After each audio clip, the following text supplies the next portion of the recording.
Hello, everyone. We are really happy to welcome you to the webinar, Scaling Your Cybersecurity Startup in Germany, organized by the European Champions Alliance, together with our guest today, Rainer Witzgall from Munich. Hello, Rainer. It's nice that you are here. Bonjour, Andrea. Bonjour. Thank you very much. Merci beaucoup for being with us today. So Rainer is a real expert for cybersecurity on the German market and for helping companies also to enter the German market and to find the right clients and the right way to set up their business on the German market. So this is why we're really happy to have you with us, Rainer, today. We have a very interesting program for everyone who's listening to us today, and we're happy to dive into this right now, Rainer. So Rainer has prepared a presentation for us, and then we can have questions, of course, afterwards. So you can write them in the chat, and then we can answer them, and we would be happy to do so. So Rainer, without further ado, I give you the floor and let you start with your presentation. And I'm always here if there's anything you need from me. Wonderful, wonderful. So thank you all for joining today's call. It's all about cybersecurity and especially how international companies, for instance, from France, can enter the German-speaking market. When we speak about Germany, very often we bundle Germany and Austria and Switzerland together because, as you probably know, this is a quite lucrative market. When you look at the European spendings for IT or security, France and also the UK are very large by 15 or 17%, but Germany, Austria, Switzerland are even bigger than the UK or France. So it's a very large market. Since you participated, since you are participating in this webinar, I assume that you're quite interested in expanding to the German-speaking countries. So I believe you made a wise choice because you selected a large and also a rich market. So this is a summary why cybersecurity vendors might want to expand into Germany. And I also will explain a few trends we have seen in our market expansion programs with about 30 or 35 cybersecurity vendors we have assisted over the last several years to come from Israel or to come from the US or from France or from Spain or the UK and to enter the German-speaking market. We as Aditon have done this multiple times. We have made mistakes and we have learned out of those mistakes. And today I offer you the possibility to learn from our mistakes so you don't have to repeat them. So Germany, it's a rich and a large market. When you look at the gross national product, it's the largest economy in Europe. When you look at the average income, it's the highest in Europe. So it's a rich market. It's a large market and it's a rich market. So you are making a good decision to enter that market.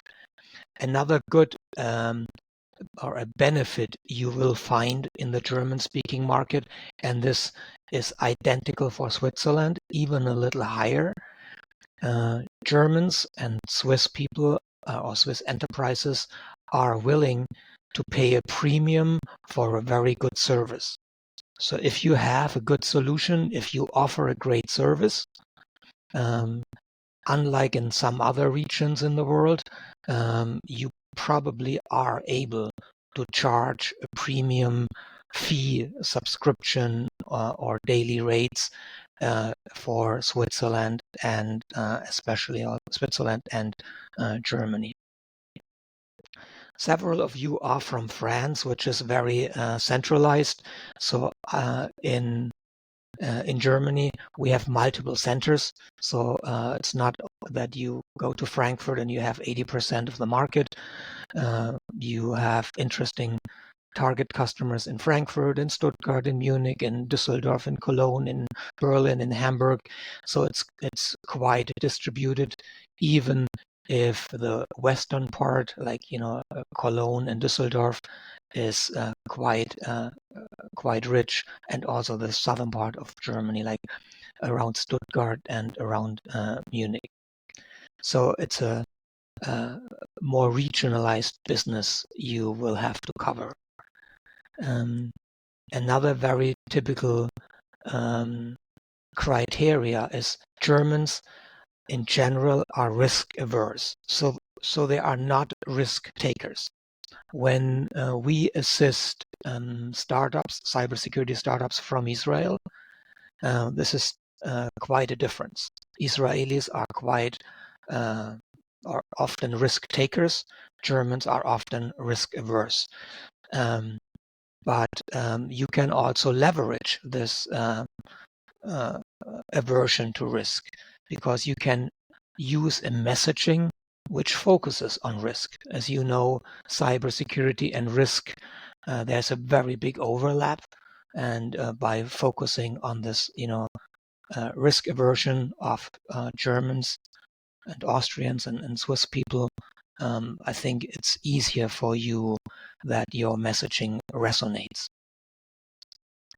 There's another thing which is heavily in the German-speaking market, which is regulation and compliance.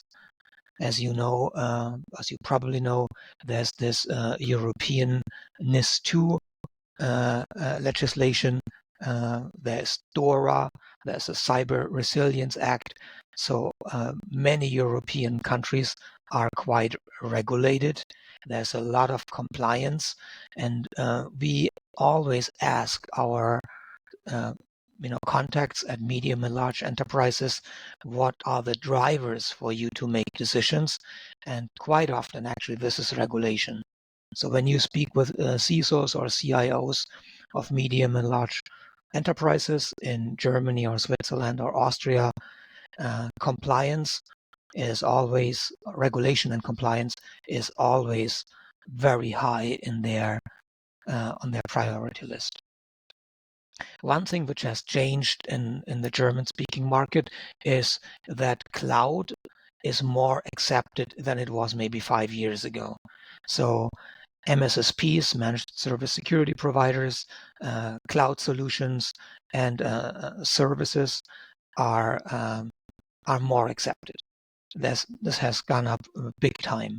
The US has always been quite receptive to those services, and the German-speaking countries are increasing their level of acceptance, which means that services like a managed SOC, for instance, I think is a quite an interesting market in Germany now, because it's a very good cost justification to use such a managed SOC service. Governments in Germany, and this is similar in other European countries, they prefer vendors from Europe. Several of you are from France, so as a French cybersecurity vendor, you have a benefit. German governments prefer European vendors, so you are in a good position to fulfill their requirements. But be aware, this might not be like a 4-week sales cycle. This might take a little longer. Another trend in Germany is that there is a shortage of qualified cybersecurity staff. So there are a few good universities we have where good cybersecurity students graduate. But in general, there's a big shortage of cybersecurity staff. When you read different publications, some even say there are like 100,000 cybersecurity people missing in Germany, and this probably is quite realistic. Today, enterprises in the German-speaking market, they buy cybersecurity technology from vendors, which is today dominated by the US, and also Israel. There's another thing like cloud providers like Microsoft. They are adding security to their portfolio, which is also a challenge you need to watch out. Another trend CISOs have right now in the German-speaking market is they are aiming for a vendor consolidation. So when you look at all the cybersecurity vendors, there are probably 600 cybersecurity vendors around and worldwide, and most medium and large enterprises have at least 15 cybersecurity vendors in place, which creates some friction and incompatibilities. So watch out for this trend of vendor consolidation. One way for you to escape this is a concept which was published by Gartner, which is identity or cybersecurity fabric, where you can connect your solution easily with other solutions. So this consolidation is a thing you should watch out. So what are the challenges in Germany? So we spoke about this risk averse attitude of many Germans. This is combined with a very high degree of loyalty. So if you have a customer and if you treat the customer well, which means you deliver a good product, you deliver a good service, you have a good customer success management program. So if you treat them well, they typically will be a very loyal and a very long customer for you. This is good because your customer lifetime value is high. So this is the one part. But on the other hand, this can also mean that you are facing a longer sales cycle. So be aware, they are loyal, they are risk averse, and this can lead to a longer sales cycle. But if they are your customer, and if you don't screw up, they will be your customer for a very long time. Germans and Swiss and Austrians, they expect consistency. They do not dislike rapid change of plans. They do not like a rapid change of products or people or programs or price lists or whatever. So if you are a startup, of course, you don't know exactly how your product strategy might look like 3 years from now, but try to minimize the change you have in the plans, go-to-market plan, different products, different people, try to reduce those changes. Some other challenges you might run into is, like other European countries, Germany is highly regulated. And I'm not only talking about GDPR. Like we have workers' councils, which can make the life complicated for you because you might collect some data which can lead to identifying the name or the identity of an employee, and then your workers' council jumps in very, very quickly. We have strong unions, so it's a highly regulated country, and which can create also some risks for you. Like hiring people and firing people is much harder in Germany than it's in the US or in Israel. Switzerland is a little easier if you want to terminate people in Switzerland. So on this slide, we will try to position all the different options you have when you enter the German-speaking market. On the horizontal axis, you see the market potential ranging from low to high. So how effectively can you capture the market and the market size? And on the vertical axis, you see the risk. So basically, what you want to avoid. You want to avoid a low market potential and a high risk. So the lower left side is the area you want to avoid. So, and we will explain a few of your different options next to each other so you can decide what works best for you. So what many cybersecurity vendors start with, no matter if they're from France or from Israel or from the US, they just have an SDR who makes some phone calls.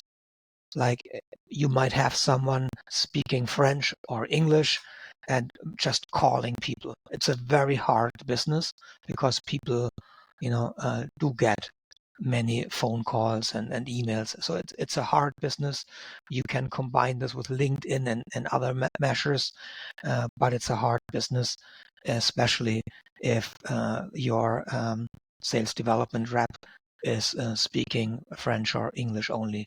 It would be better if this guy or this lady speaks German. So we believe that you can capture the market better having a local German-speaking SDR who ideally also understands some cultural differences. So this is typically how we find cybersecurity startups. So they have an SDR making some outbound calls, not always with the greatest success. And this is where cybersecurity companies think, what else can we do? Then they start about sales agents. So like a sales agent can be someone who you pay on a retainer, who lives in Germany, has a network to German enterprises. So this is probably better that someone making phone calls in French language to medium-sized German enterprises. Another option some of the vendors have chosen is they just license their technology to someone else. So there are larger enterprises who are interested in licensing cybersecurity technology.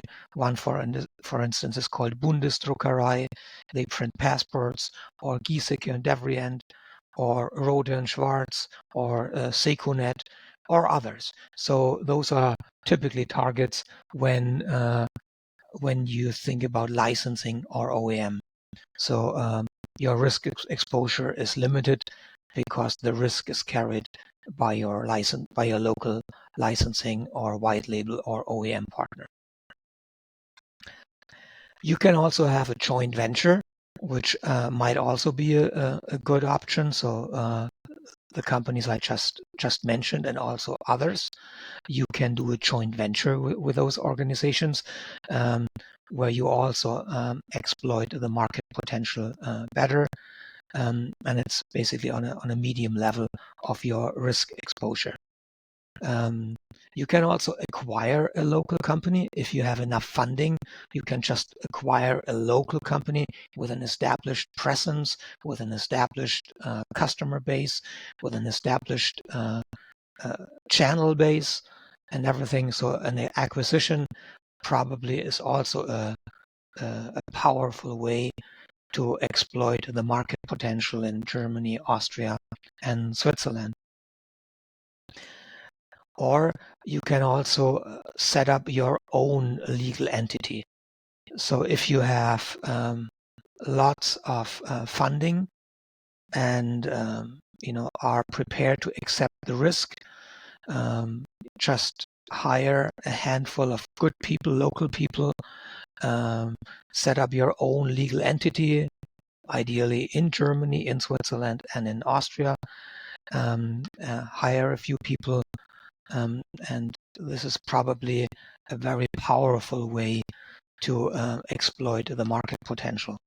There are vendors like, I work for a company called Aditon, where we do this for cybersecurity vendors, which sits somewhere in between. So vendors like Aditon have quite a good level of market potential exploitation and a very low risk exposure. So So Aditon or others probably are one good approach to at least have a look what to do with your market expansion.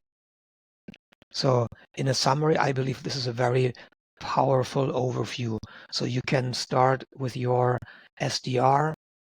You can have SDR, your sales development rep, German speaking. You can book a sales agent, which typically is a one-person show. You can do a licensing white label OEM deal. You can do a joint venture.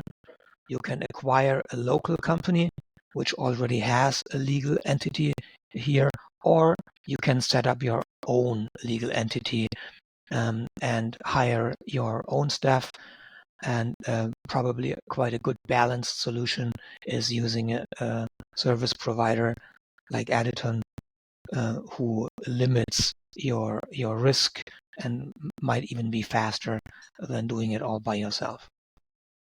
So we believe that the three big benefits of such a, and I'm not only talking about Aditon, about such a solution, sales as a service solution provider, is that you reduce your time to revenue. Typically, those people can get started very quickly. So within like 2 weeks, you have a team up and running. Your ROI typically is higher because you don't have those ramp up costs. You don't have to hire any headhunters. You don't have to set up legal fees. You don't need lawyers to do left and right. So this is typically quite an effective way with a strong ROI. And also using a solution provider like Aditon reduces your risk because you don't have, let's say, employment termination risk. When you want to get rid of an employee in Germany, it might be cumbersome. All this risk is taken out of the equation, so you don't have to carry the risk if you use such a service provider. What you see here is a very structured approach how we suggest to enter the market to Germany, Austria, and Switzerland. What we have done maybe 35 times over the last several years is we always start with a kickoff with an onboarding where we define stuff like, what is your ideal customer profile? What is your target persona? What are the partners you're looking for? Very often we speak with cybersecurity vendors and they just say, we need partners, but they don't even know what kind of partners. So you need to define what kind of partners are you looking for. Is it more integrators? Is it more advisors? Are you looking like strategic partners like Accenture, Deloitte, or KPMG or EY? So like, we do this kick off this onboarding on day one, and this is quite a strong start.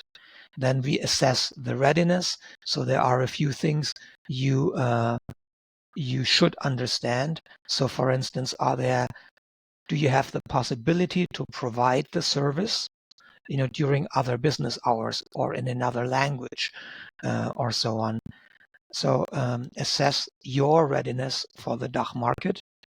Then we typically define a real, very, clear plan with many actions, with KPIs, what to do, what happens in the first week, what happens in the first month, how do we measure progress.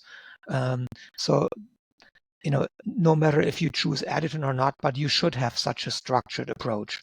And then you execute your market entry plan.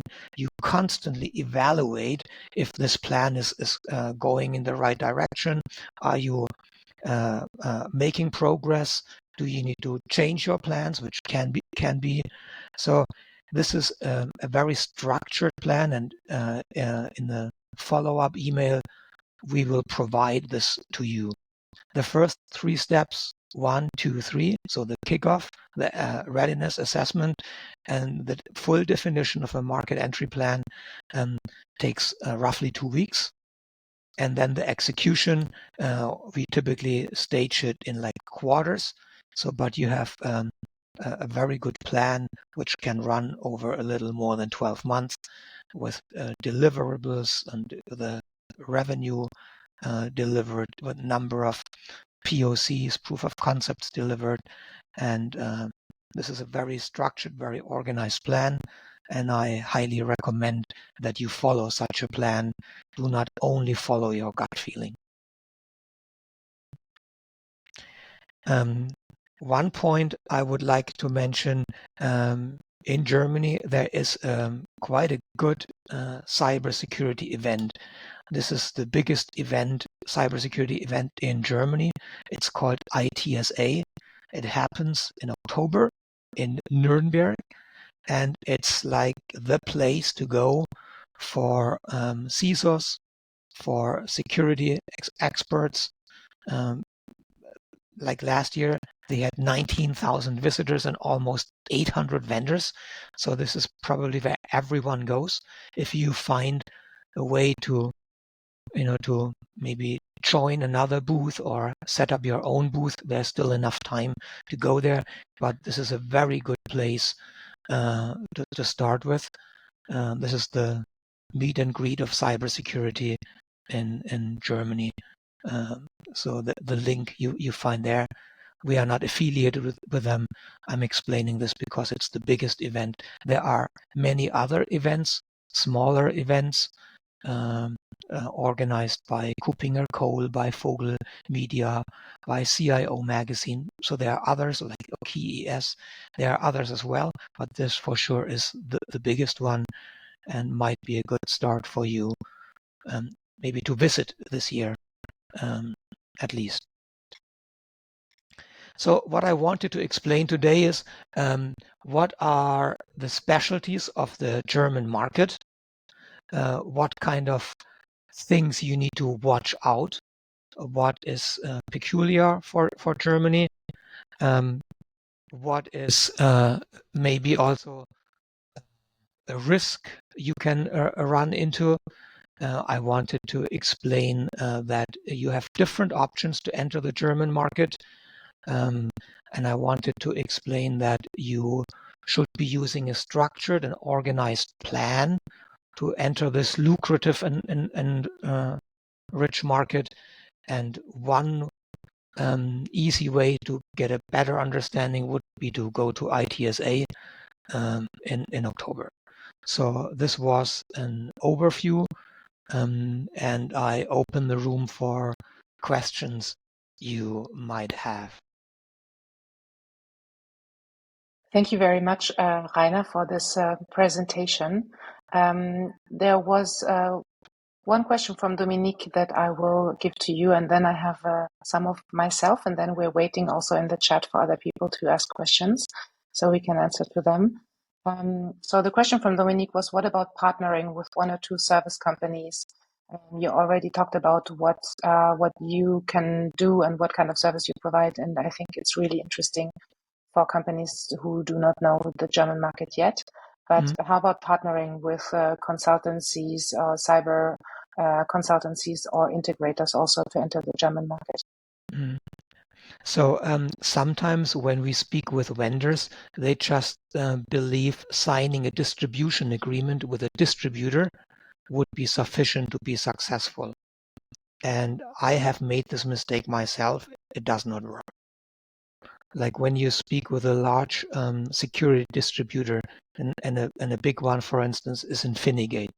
They are very respected, they are very good, but they need to be managed because they have about 40 different solutions in their portfolio, and they will not give you a lot of attention if you don't work with them.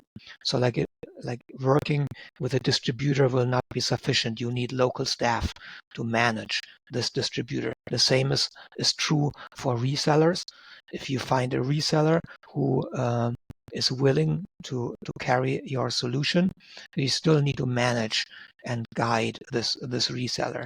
So partnering is a good approach, but just signing a distribution agreement or a reseller agreement probably will not be successful. You need to manage the distributor, you need to manage the reseller, and then partnering can be a very good way.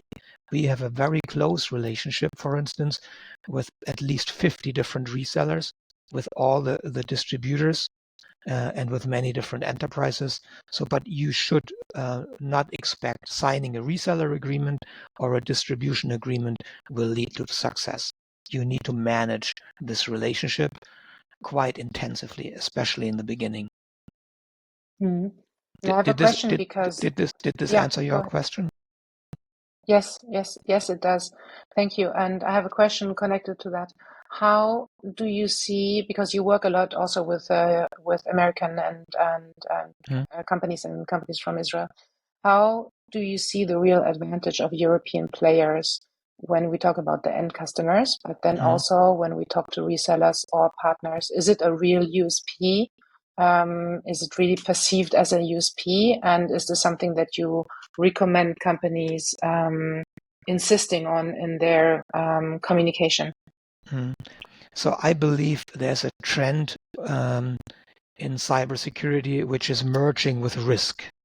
So measuring risk is very important for CISOs nowadays, not only because of NIS2 and DORA and other regulations, but managing risk, like third-party risk management is a big issue currently. Many CISOs are concerned with. And being dependent on a solution provider which is in the US and this can be actually cut off easily. No one knows what the next election brings in the US, and so there's a stronger focus on digital sovereignty where people want to have European solutions. This is especially strong in regulated industries like local governments, for instance. They are a great customer, right? They are very loyal customers, and for them, having a European vendor is is important. Like there are market segments where a European vendor has a big benefit, like defense industry. If you want to sell to Rheinmetall or other defense companies, then a European vendor is of big benefit. Very international organizations, like let's say Siemens. Siemens does most of their business outside of Germany. For them, I do not believe that these European vendors are so important. So for smaller, medium-sized customers, for regulated industries which are more like government, for instance, or local governments, also defense industry, European vendors have a big benefit. And for some very large, very international organizations, you might focus on an area I call digital resilience, because if a US vendor fails, you still have a European presence. So there is a benefit for European vendors, maybe not for every organization on the same level. Yeah. I have another question that we have discussed, the two of us, recently. We were talking about SMBs, small and medium-sized companies that are a big market share in Germany, the Yes. typical Mittelstands companies. How do you see their, let's say, level of awareness on cybersecurity issues? We were talking about NIS2, I think, last time we talked about that. Can you give us your estimation about those companies, and also what would be, the right way to approach them on a direct approach, or rather going through partners, for example? So actually, SMBs is already, what is an SMB? Like when you speak SMB in Austria, it's different than SMB in the US. In the US, if you have 1,000 employees, this is still SMB. In Austria, this is a large enterprise. So let's say, smaller enterprises between 100 and 1,000 employees. Let's categorize this as SMB, right? So this is also Mittelstand. They cannot fulfill all those NIS2 requirements themselves. They are actively looking for partners. I even have spoken with CIOs and CISOs of larger enterprises. I remember a conversation with a CISO of of an enterprise, and they have 8,000 employees. So this is not SMB anymore. This is like upsize, upper Mittelstand. Okay, how we call this, and he explained his justification why he decided to use a managed SOC service. So I believe Mittelstand and SMB, they are very open for consuming security services to fulfill all those NIS2 requirements. If you want to, or other security requirements. So NIS2 actually is a quite urgent thing because it will go live in October. And the German legislation has not even been signed into law. So actually, this is kind of a nightmare because people don't, or enterprises don't even know if they are covered by NIS2. I assume it's 20,000 companies who will fall under NIS2, maybe even 30,000. No one really knows exactly because they have not defined those numbers exactly. So, and out of those 30,000 companies, I'm sure half of them, they don't even know that they will be NIS2 covered. So I think this is a very urgent, a very current, and important business opportunity cybersecurity vendors can leverage. What I would do if I was a vendor, I would always start with a gap analysis, analyzing, where is the SMB customer or prospect now, and where do they need to be. So this gap analysis is a very good start because it visualizes the deficiencies they have, and you can derive a solution out of this easily.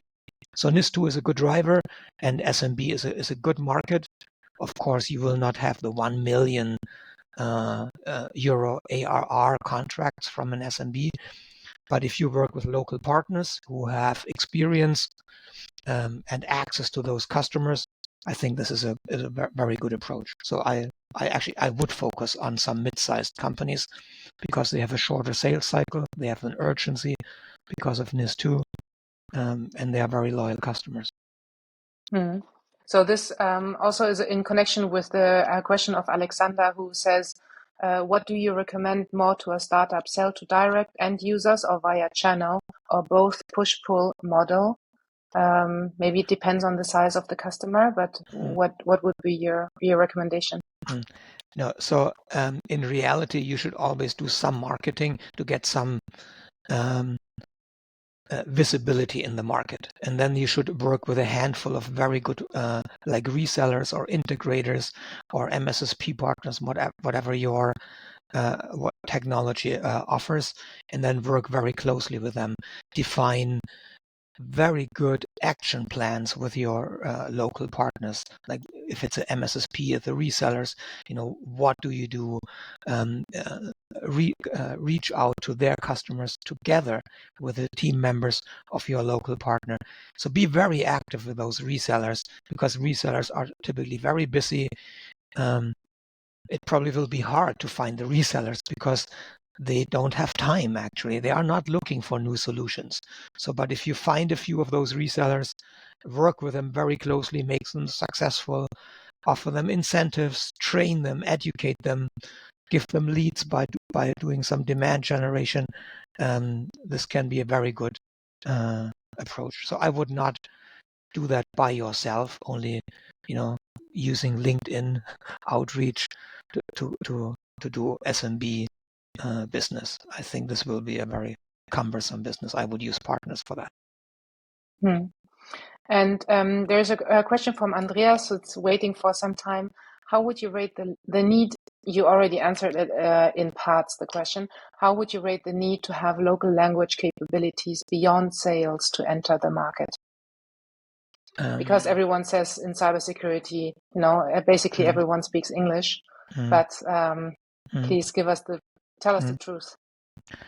So since I've spoken with so many, potential or real customers and channel partners, I believe the answer is the larger an enterprise is, the more accepted English language is for everything. When you do a presentation at Siemens, this probably might be in English language, even if it's in the headquarters in Munich, because there are people, remotely accessing this stuff from India or somewhere. and very often this will be English. So if your business is enterprise, very large enterprise business, having English only is not an issue. You still should have at least a sales or business development person speaking German, because you can network much better with someone in the local language.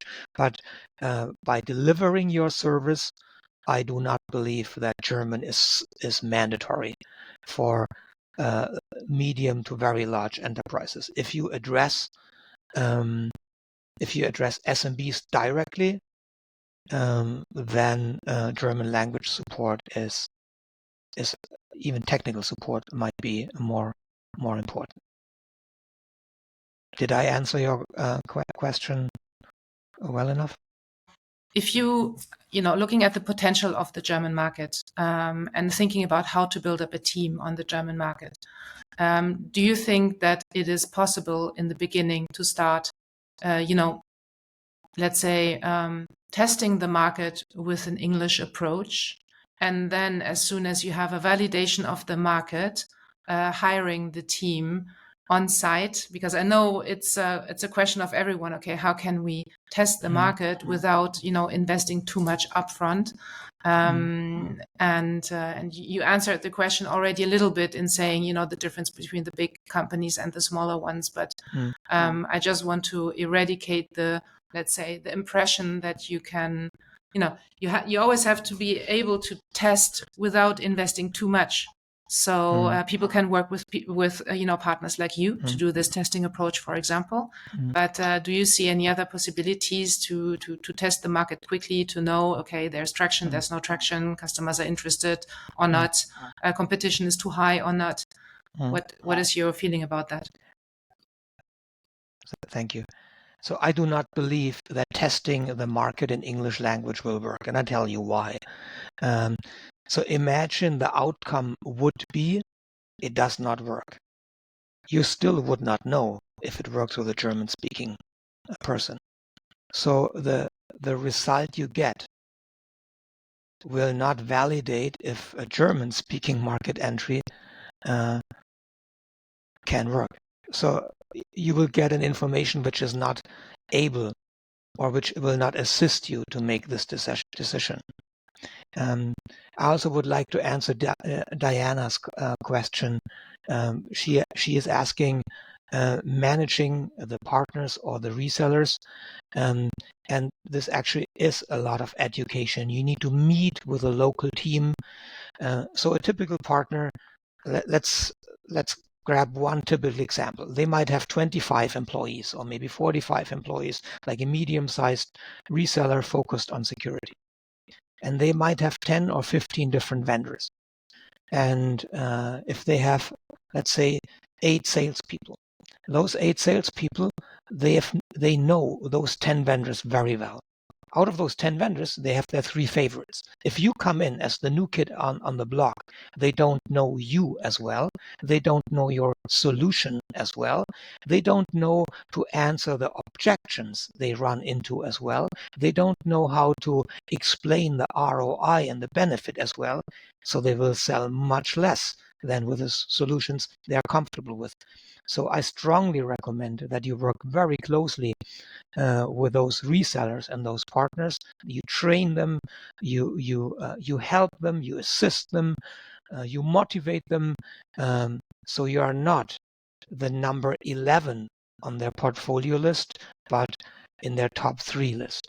I've done this myself many times, and if you are on number 11, they just will not work. Diana, I hope this answered your question.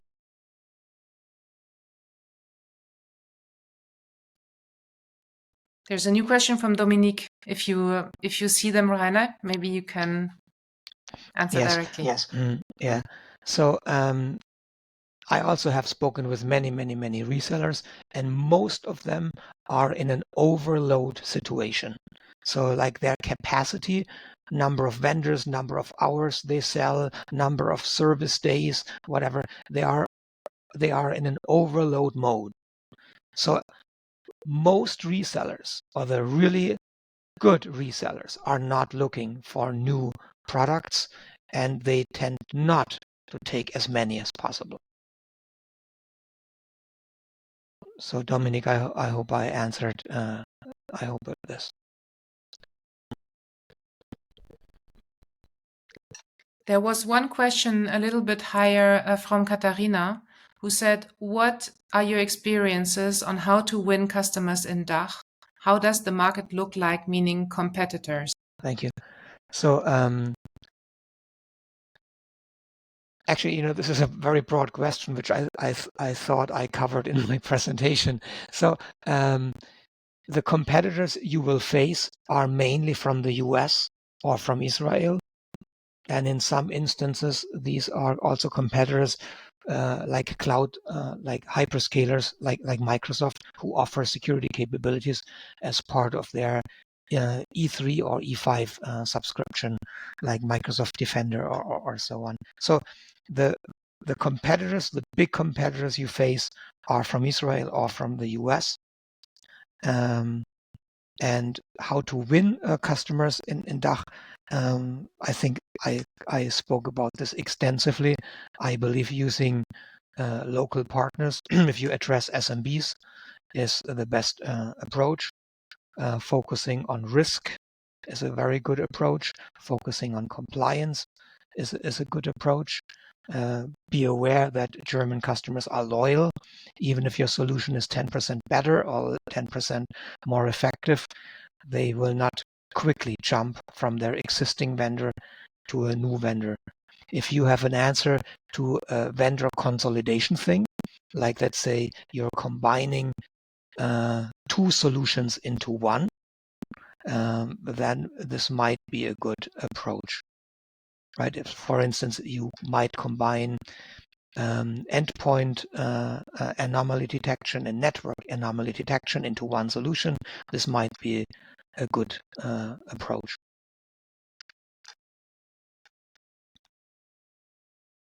There's a question from Didier. What is your opinion on giving exclusivity to a sales channel? I would never do that. So my recommendation is do not do this. My recommendation is tell your, or let me step back one step.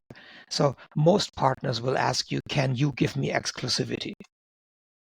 And I would not give them exclusivity. I would tell this partner, we will not be selecting 100 partners, but maybe a handful of partners. And we would be stupid to select other partners if you deliver as you are promising. This would be my answer to this exclusivity part. Didier, I hope this was not too harsh for an answer.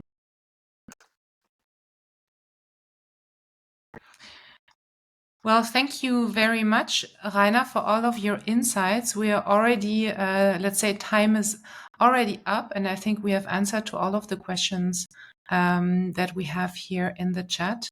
So I would say, unless someone is, bringing a last-minute question inside, I think we can wrap up for today. Thank you very much for all of the insights.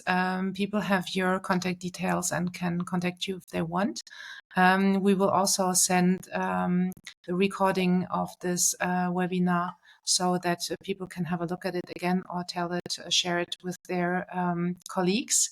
And we will meet again latest, Rainer, when we will be going to ITSA, because we will find you again for our delegation. We're organizing a trip to ITSA where Rainer will help us identify the right partners to meet on ITSA on live. So this is something that we are preparing right now. If it's interesting for you, you can contact me by email. We are organizing a very nice program for 2 days in October, the 21st and the 22nd of October. We will spend 1 day in Munich meeting the cybersecurity ecosystem in Munich with the startups and corporates and many interesting players. And then we will spend 1 day on ITSA that Rainer has mentioned earlier on, which is one of the biggest cybersecurity events, if not the biggest cybersecurity event in Germany and in Europe. So if you're interested in joining us for this trip for 2 days to Munich and Nürnberg, then please get get in touch, and you will also receive the information via our newsletter in the coming days. So thank you, Rainer. Is there any last word you want to say? Germany is a good market, an interesting market. Welcome to Germany. Well, thank you very much, Rainer, and I'm looking forward to seeing you very soon. All the best. Au revoir.